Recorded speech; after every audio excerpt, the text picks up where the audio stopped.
Last week, senior Vishva Hindu Parishad leader Champat Rai appeared to contradict the Sangh Parivar's decades-long assertion of a pan-Hindu identity by saying that the Ram temple belongs to the Ramanandi sect and not to the Sanyasis, the Shaktas or the Shaivites.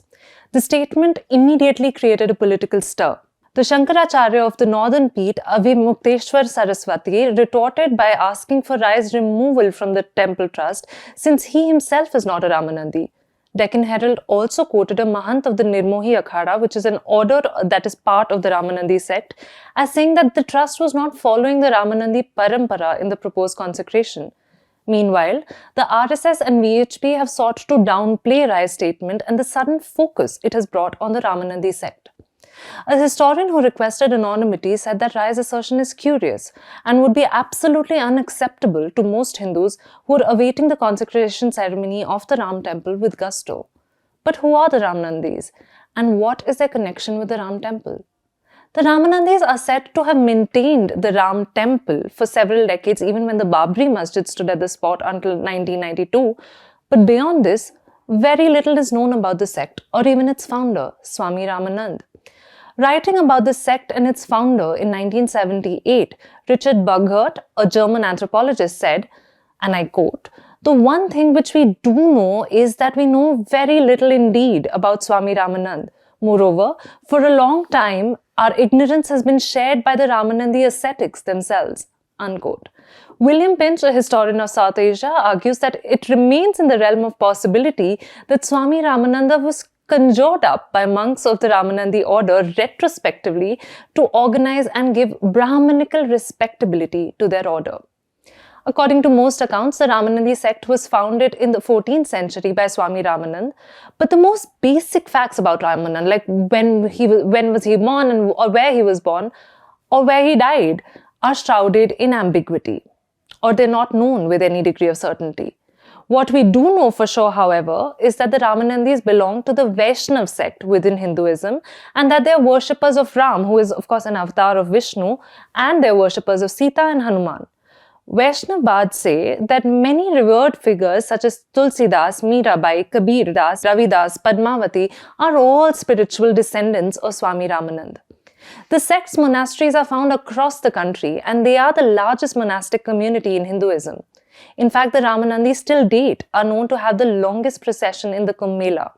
According to the Encyclopedia of Religion and Ethics, written between 1908 and 1921 and edited by a Scottish clergyman, James Hastings, Ramanand was born in Prayag, which is present-day Prayagraj, in 1299 AD as Ramadatta.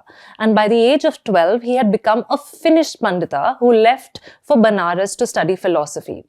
It was here that a young Ramadatta was initiated into the Sri Vaishnava sect founded by Ramanuja in southern India by Raghavananda, who was one of the sect's most prominent teachers, and it was him who gave Ramadatta an initiatory mantra into the sect. But the Vaishnava sect into which Ramananda was initiated is believed to have consisted only of Brahmins who observed strict dietary restrictions and wrote and learned only in Sanskrit. Ramananda was to change that by forming his own sampradaya or sect. This, the encyclopedia noted, resulted in one of the most momentous revolutions that have ever occurred in the religious history of northern India. Women, Muslims, lower and untouchable castes, all were recruited into this new revolutionary sect. One of the most popular sayings attributed to Ramananda, in fact, is, "Let no one ask man's caste or with whom he eats. If a man shows love to Hari, he is Hari's own." Hari, of course, being another name for Ram. Sanskrit ceased to be the only language of spiritual and religious learning. All teaching started to be done mostly in the vernacular. Most scholars agree that it is owing to the voluminous works of Ramananda's followers like Kabir, if not Ramananda himself, that Hindi became a literary language across the north. Perhaps the most significant consequence of this phenomenon for centuries to come was the writing of the Ramcharitmanas by Tulsidas in the vernacular Awadhi language in the 16th century. Until the 18th century, however, the Ramanandis were predominantly operating in Western India, especially in Rajasthan and Punjab. How they amassed and consolidated power in Ayodhya, which they believed to be the birthplace of their supreme deity, is a story of deadly battles and power contestations. But among Hindus. In the early 18th century, the Dashnami sect of the Sanyasis captured Ayodhya on Ram's very birthday, thereby driving away the Ramanandis. Startled by this aggression, the Vaishnavite sects called for a historic conference in Galata near Jaipur, after which the Ramanandis began to organize themselves militarily into akhadas. One of the first armed sects of the Ramanandis that came to Ayodhya to unseat the Sanyasis in the early 18th century was the Nirmohi Akhada. This, you would remember, went on to become one of the main plaintiffs in the Babri Masjid Ram Janmabhoomi title suit over 2 centuries later. They were followed to Ayodhya by other Ramanandi akhadas, including the Nirvani and the Digambari akhadas. By the close of the century, the militant orders of the Ramanandis and Sannyasis were locked in a deadly armed combat. Ultimately, however, the Dashnamis were pushed out of Ayodhya. VHP leader Rai's statement that Ram Mandir belongs to the Ramanandis and not to the Sannyasis is linked to this 300-year-old enmity. The Shaivites and Muslims were the lesser enemies, at least in Ayodhya. According to a local legend recounted by Krishna Jha and Dhirendra K. Jha in the book Ayodhya, The Dark Night, there was once a Hanuman idol placed under a tree at Hanuman Tila in Ayodhya, the site that eventually became Hanuman Gadi. The idol was worshipped both by Shaiva Nagas and Muslim fakirs. However, upon their arrival in Ayodhya, the Nagas of the Nirvani Akhada of the Ramanandi sect drove both the Shaivites and Muslims away from the idol of their deity, Hanuman. But there was yet another twist. The ones to help the Ramanandis in turning Hanuman Tila into a temple and then a fortress, that is Hanuman Gadi, were the Nawabs of Awadh. From the time of Nawab Safdarjung to his grandson Asaf-ud-Daula, lands and funds were generously granted to the Nirvani Akhada, and Hanuman Gadi thus became their main seat of power with the help of Muslim rulers. In the 19th century, however, the forms of communication and transmission of religion and religious teachings were fundamentally altered across religions and sects. The reason was the coming of the printing press to the Gangetic North.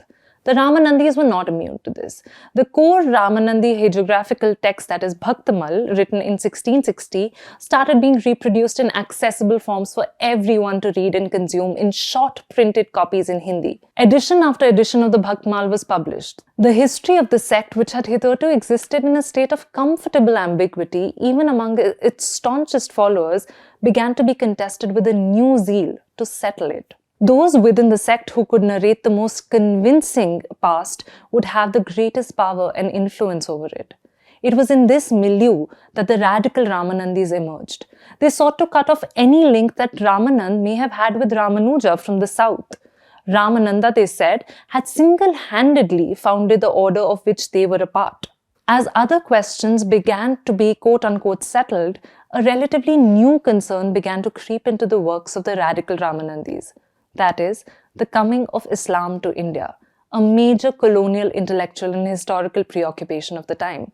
This new history began to portray Ramanand as a champion of Hinduism in the face of Muslim persecution. Increasingly, the Vaishnava and Shaiva conflict began to be decried as a Hindu versus Hindu rivalry, which ultimately weakened Hinduism and led to its decline vis-à-vis Islam. The new Ramanandi historiography relied on a depiction of Muslims as unidimensional villains bent on the destruction of a divided Hindu society, writes Pinch in his book. The patronage received by the Ramanandis from the Nawabs of Ayodhya just 2 centuries ago had no place in this new history. Colonial historiographies played a significant role in enabling this new history. The encyclopedia which we quoted above, for instance, argues that if Ramananda lived from 1299 to 1410, giving him an unusually long life of over 110 years, he would have witnessed the tyranny of different Muslim rulers, from Alauddin Khilji to Muhammad bin Tughlaq. I quote, "It is impossible not to believe that this series of calamities exercised much influence on Ramananda and that his doctrine of faith in the benignant and heroic Ramachandra, that is Ram, owed much of its acceptance to the sufferings then being undergone by the Indian people under the cruel and alien rule," the encyclopedia said. It was in this context of the early and mid-20th century that Abhiram Das, a muscular ascetic priest of the Ramanandi sect in Ayodhya, was accused of having placed Ram's idols inside what was then the Babri Masjid just 2 years after the Indian independence. This on the night of 23rd December 1949. Since then, or perhaps even earlier, the temple has been maintained by the Ramanandis and not the Sanyasis, Shaivites, Shaktas, as Rai has just emphasized. This is Sanya Dhingra for ThePrint. Thanks for watching.